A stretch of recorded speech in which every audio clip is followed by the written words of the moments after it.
àyájọ́ olólùfẹ́ lèní jẹ́ o.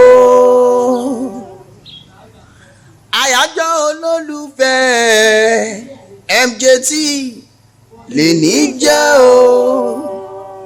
máa gbọ́ tọkọ àtaya táyà àtọkọ tó máa fìfẹ́ hàn síra wọn.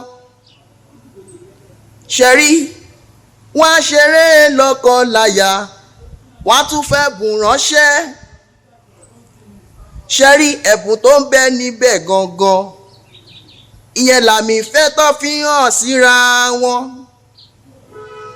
mo ní ẹ̀fà mi fẹ́ hàn síra yín ọkọ tìyàwó boyfriend and girlfriend show love.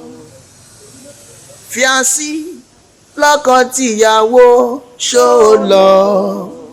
ṣe bẹ́mi MJT mo ń forin fìfẹ́ hàn fún gbogbo aráyé lọ́kọ tìyàwó show love. Yeah, it's me MJT, popularly known as Majemu Tuntu.